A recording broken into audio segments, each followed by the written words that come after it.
I never thought I'd hear those words from my own parents. "We sold your house," my mother announced casually over dinner, as if she was merely commenting on the weather. Her fork clinked against the plate as she served herself another portion of salmon, not even looking at me. I set down my glass of water, certain I had misheard. "What do you mean you sold my house?" "The one Grandma left you," my father chimed in, his voice carrying that familiar tone of superiority. "We got a good price for it too. The market's hot right now." The room started spinning. The house my grandmother had left me, my sanctuary, my home for the past 3 years, the place where I had started building my dreams, was gone? Just like that. "But, that's my house," I managed to say, my voice barely above a whisper. "How could you sell it? The deed was in my name." My mother dabbed her lips with a napkin, finally deigning to look at me. "Oh, don't be dramatic, Sophie. We had power of attorney while you were away in Singapore for that business course. It was the sensible thing to do. Your father and I need to plan for retirement, and that house was just sitting there. Just sitting there." The words echoed in my head like a cruel joke. They had no idea what I'd been building, what I'd accomplished, while they were busy dismissing my career choices as plain business. "Where am I supposed to live?" I asked, though I already knew their answer wouldn't matter. My mind was racing, calculating, planning my next move. My father shrugged, reaching for his wine glass. "You can rent somewhere cheap. Maybe that will motivate you to finally get a real job instead of this consulting nonsense you've been doing." Consulting nonsense. If only they knew that my nonsense had turned into Atlas Global Ventures, one of the fastest-growing investment firms in Asia. But I had kept that quiet, operating through shell companies and subsidiaries. In their eyes, I was still their disappointing daughter who refused to join the family accounting firm. "The real estate agent will drop off your things at our house," my mother added, as if she was doing me a favor. "You can stay in your old room until you figure something out." I stood up slowly, my chair scraping against the hardwood floor. The sound felt final, like a door closing on my last shred of expectation that my parents might someday see me as more than a disappointment. "No," I said quietly. "I won't be staying here." "Don't be ridiculous," my mother scoffed. "Where else would you go?" I grabbed my bag, a designer piece they assumed was a knockoff, and headed for the door. "I'll figure it out. I always do." "Sophie," my father called after me. "Don't be dramatic. This is for the best. We found this beautiful mansion in Palm Springs. It's perfect for our retirement. Once we close on it next week, you'll see this was the right decision." I paused at the door, turning back one last time. "Palm Springs? The Henderson estate." My mother's eyes lit up. "Yes. How did you know? It's absolutely gorgeous. We're meeting the owner's representative next week for the final tour.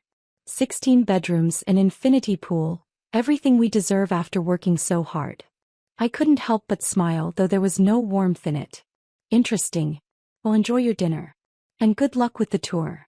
As I walked to my car, a modest Honda I kept specifically for family visits, I pulled out my phone and dialed a familiar number. "Marcus? It's Sophie. Remember that Palm Springs property we acquired last month? Schedule a tour for the winters next week." "Yes, my parents." "And Marcus?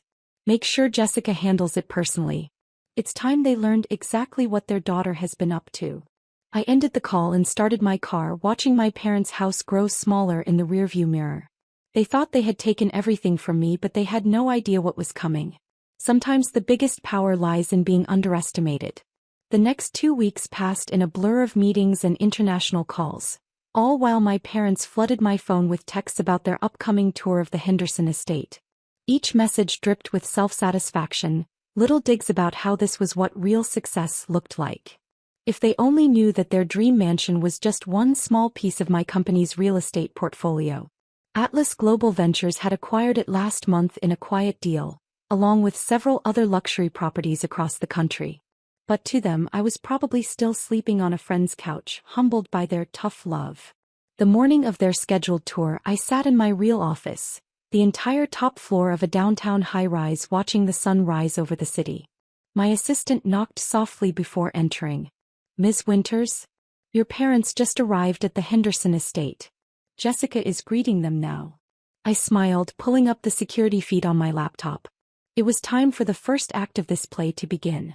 The cameras showed my parents arriving in my father's prized Mercedes, their expressions smug as they took in the mansion's grand entrance. Jessica, my most capable property manager, stood waiting in an impeccable suit. "Mr. and Mrs. Winters," she greeted them warmly. "Welcome to the Henderson estate. I'm Jessica Chin and I work for your daughter." The look on their faces was worth every second of the past 3 years of secrecy. Sometimes revenge doesn't need to be loud. Sometimes it just needs to be perfectly timed. The security feed showed my parents frozen in place, their expressions shifting from confusion to disbelief. My father recovered first, his face reddening with that familiar anger I'd seen so many times growing up. "There must be some mistake," he blustered. "Our daughter Sophie? She's a small-time consultant. She couldn't possibly." Jessica's professional smile never wavered. "Ms. Winters is the CEO and founder of Atlas Global Ventures. We own this property along with several hundred others across 3 continents. Shall we begin the tour?" I watched my mother grab my father's arm, her perfectly manicured nails digging into his sleeve. "There has to be some mistake. Sophie? Our Sophie?" "Yes, Mrs. Winters. Your daughter has been quite successful." Jessica gestured toward the grand entrance. "Though I should mention, the asking price has increased since your initial inquiry. Ms. Winters feels $12.5 million is more appropriate for a property of this caliber." My father's face went from red to purple. That's $3 million more than the listing." "The market's hot right now," Jessica replied, echoing their own words from 2 weeks ago. "I'm sure you understand." I closed my laptop, unable to keep the smile from my face. It was time for the next phase. I grabbed my coat and headed for the elevator, my heels clicking against the marble floor of my private office. "Martha," I called to my secretary, "hold my calls. I have a family matter to attend to." The drive to Palm Springs took just under 2 hours. I used the time to reflect on how I'd gotten here, how their constant dismissal had fueled my determination to succeed.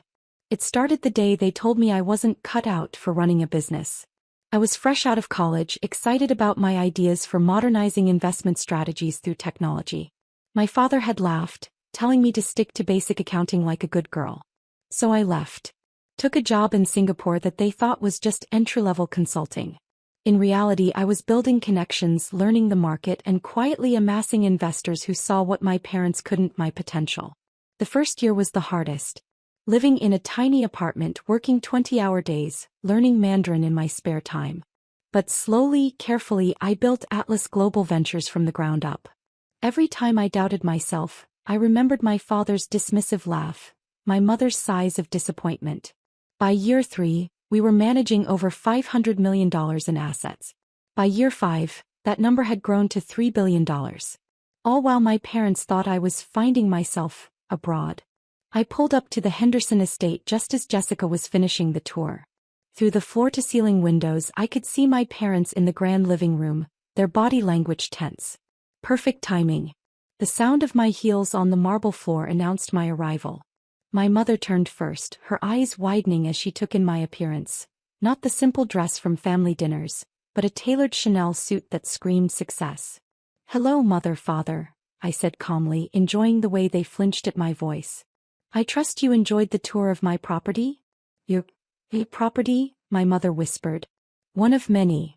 I moved to the center of the room where I had a clear view of the infinity pool and the valley beyond.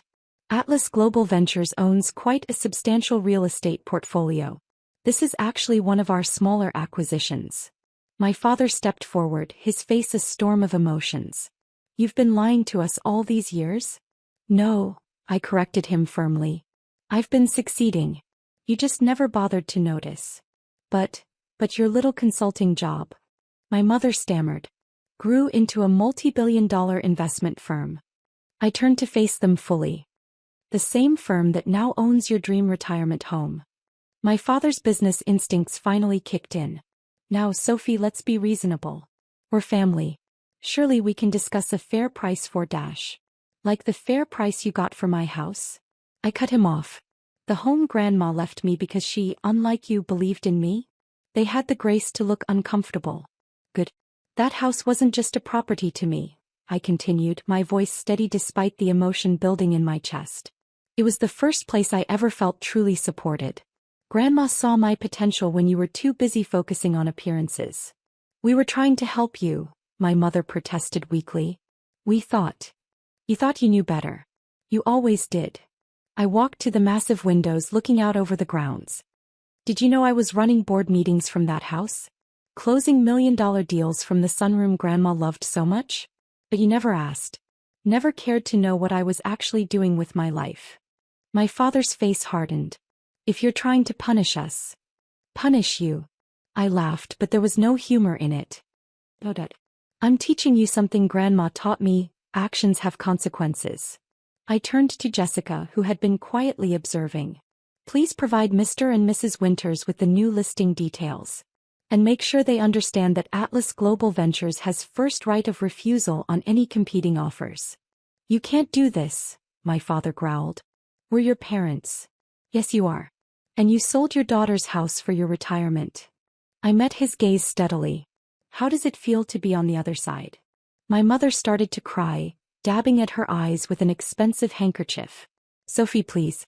We only wanted what was best for you. No, I corrected her gently. You wanted what was best for you. And now you have to live with those choices. I walked to the door, pausing for one final moment. Oh, and about my things from Grandma's house? Have them delivered to my office. The address is on the Atlas Global business card Jessica will give you. Though I suppose you'll need that address anyway, for the purchase offer paperwork. As I drove back to the city, my phone buzzed repeatedly with messages from my parents. I ignored them all. They had spent years ignoring my achievements, my growth, my success. Now they could experience what that felt like. The next morning, I sat in my office reviewing acquisition proposals when Martha buzzed in. Ms. Winters? Your parents are in the lobby.